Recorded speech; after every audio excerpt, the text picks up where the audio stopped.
Paglapag na paglapag pa lang ng kanyang eroplano sa Ninoy Aquino International Airport, kambal na kasong inciting to sedition at rebellion agad ang sumalubong kay retired General Romy Poquis ngayong unang Lunes ng 2026. Kaugnay ito ng kanyang di umano'y panghihikayat sa militar na bumaliktad sa kasalukuyang administrasyon. Ang mga detalye ihahatid live ni Giselle Ricafort. Giselle. Yuel, inaresto ng Criminal Investigation and Detection Group si retired General Romy Poquis na di umano nang hikayat sa AFP na bumaliktad o bawiin ang suporta mula kay Pangulong Bongbong Marcos. Paglapag sa NAIA Terminal 3 mula Bangkok, Thailand, kanina mag-aalas 9 ng umaga, sinilbihan ng arrest warrant si Poquis kaugnay ng isinaso na inciting to sedition at rebellion ng CIDG sa Quezon City Regional Trial Court Branch 77.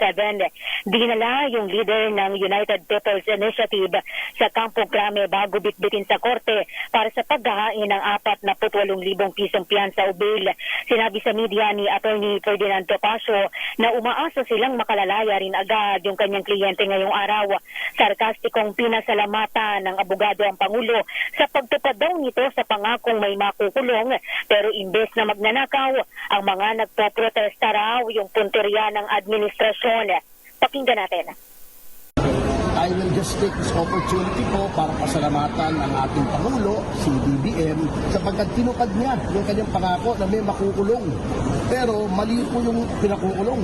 Hindi po yung mga nagnanakaw, kundi yung mga nagpo-protesta sa pagnanakaw. So, sir, medyo nagkamali po yata kayo, Mr. President, kung sino man po nag-advise sa inyo na mag-proceed against General Poquis na bine-ventilate lamang po naman niya yung saloobin ng mga pangkaraniwang Pilipino. Kung sino mang nag-advise po sa inyo doon, bangag po yun. Ang galing po doon.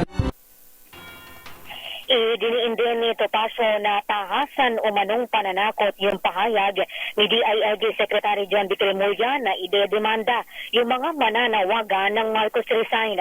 Muli nating pakinggan ang abogado. Matagal na po yung ginagawa ito. Kung natatandaan nyo, sabi ni Secretary John Vicremulla, kung sisigaw daw ng Marcos resign, ididemanda.